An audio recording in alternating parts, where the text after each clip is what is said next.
Now time for Segment Impossible. I've given this a lot of thought. I rarely do that.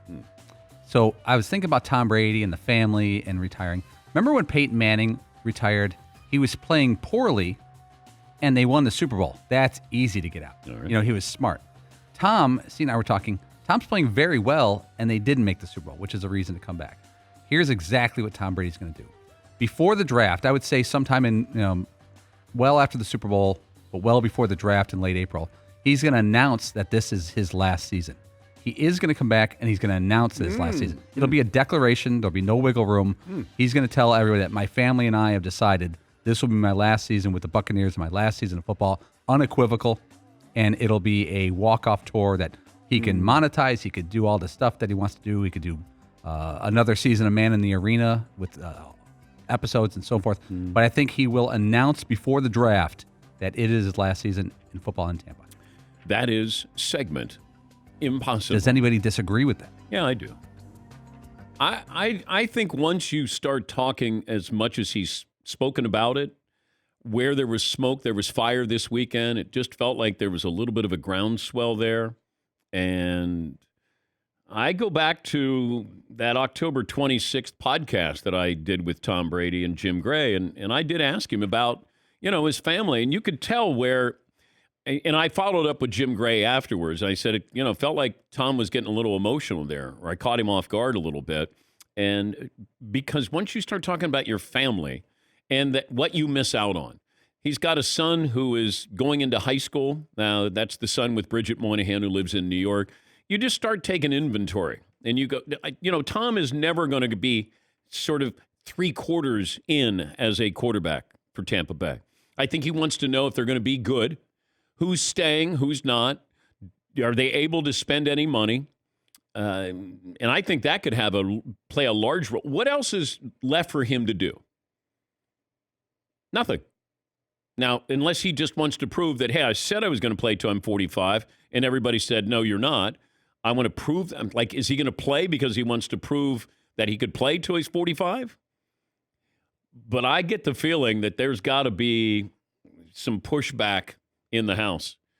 I know that feeling. I agree with you. I think the pushback in the house could get him to declare that this is the last season, not to keep the family like, well, we'll go year to year. He's always said that phrase, we go year by year. And I could see a declaration. Yes.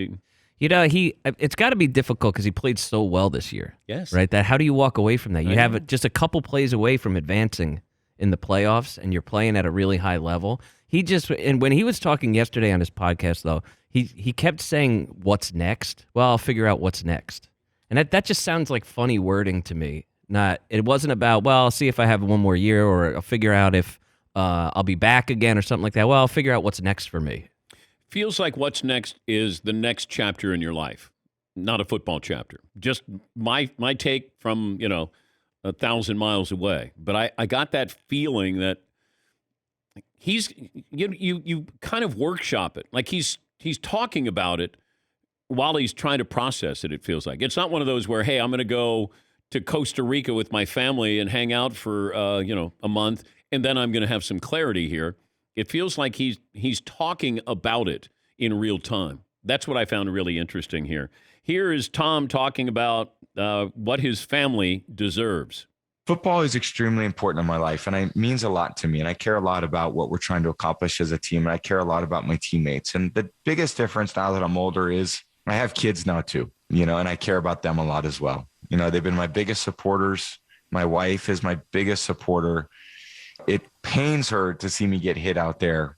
And, she deserves what she needs from me as a husband, and my kids deserve what they need from me as a dad. Well, Tom doesn't get hit that often. These new roles, Tom's not getting hit. Now, just last week, he got, the boo-boo on his lip. He was bleeding, Dan. Yeah. Profusely from his bottom lip. The phrase is hemorrhaging. Tourniquet. Yep. Yes, Tom? It's like he put himself in a position a little bit saying, in spite of what my wife and kids need, I'm coming back and playing with my boys. What if he announced it that way? Yeah, I know. In spite of what they need.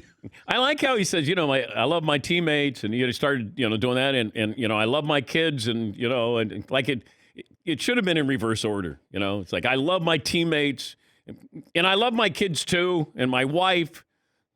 But I've known Gronk longer, and I can't leave him. I can't quit you. My wife and kids are very important to me, just slightly less important than football, though. I'll be back for one more year.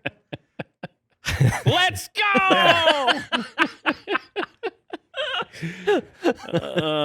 I hope he plays again. He had one of the greatest seasons in NFL history.